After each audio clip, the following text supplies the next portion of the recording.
On July 5, 1943, the Battle of Kursk began as Nazi Germany launched Operation Citadel, a massive offensive designed to encircle and destroy Soviet forces in the Kursk salient. Following the defeat at Stalingrad, Germany sought to regain strategic momentum on the Eastern Front. Hitler believed that a decisive victory at Kursk could stabilize the front lines and allow Germany to regain control of the war in the East. However, the Soviet leadership, aware of German intentions, had already prepared extensive defensive positions. The Kursk salient was a 160-kilometer deep and 250-kilometer wide bulge into German-occupied territory. Recognizing its vulnerability, the Germans aimed to launch a pincer movement from the north and south, trapping Soviet forces inside.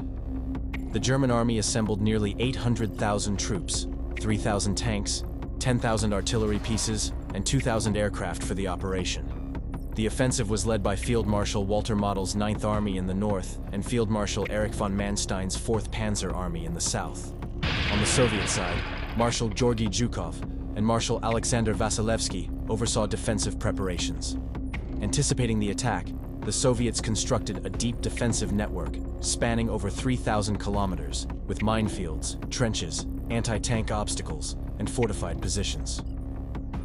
More than 1.9 million Soviet troops, 5,000 tanks, 25,000 artillery pieces, and 3,000 aircraft were positioned to absorb the German assault. Soviet forces were ordered to hold their ground before launching a large-scale counteroffensive. At 4:30 a.m. on July 5, 1943, the Germans launched Operation Citadel with a massive artillery and aerial bombardment. German forces advanced into Soviet lines, using new Panther and Tiger tanks, which had superior firepower and armor. The Soviets responded with fierce resistance, using T-34 tanks, anti-tank weapons, and deep defensive layers to slow the German advance.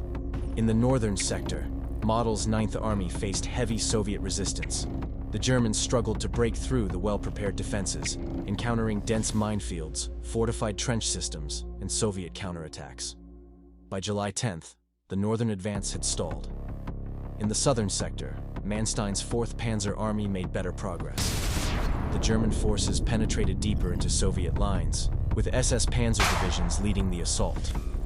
However, the Soviets reinforced their positions, forcing the Germans into a grinding battle of attrition. The turning point came on July 12th, near the town of Prokhorovka, where one of the largest tank battles in history took place. Over 1,000 tanks clashed in a chaotic battle as Soviet T-34s engaged German Tigers and Panthers at close range.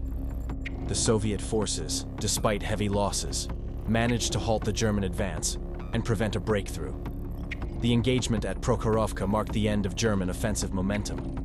By mid-July, with the German advance stalled, the Soviets launched Operation Kutuzov, a large-scale counteroffensive aimed at pushing German forces back. The Bryansk, Central, and Western fronts attacked the German-held Oral sector, forcing German troops into retreat. In the south, Operation Polkovodets Rumyantsev was launched to reclaim Kharkov and drive German forces further west. By August 23rd, the Soviets had pushed the Germans back across the Dnieper River, marking the permanent shift of the Eastern Front in favor of the Soviet Union. The Battle of Kursk was Germany's last major offensive on the Eastern Front. The failure of Operation Citadel cost the Germans over 200,000 casualties, 600 tanks, and 1,000 aircraft, while Soviet losses were also significant, exceeding 800,000 casualties and 6,000 tanks.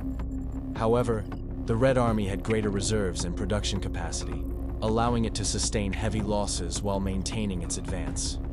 The battle's outcome marked the beginning of continuous Soviet offensives that would eventually lead to the capture of Berlin in 1945.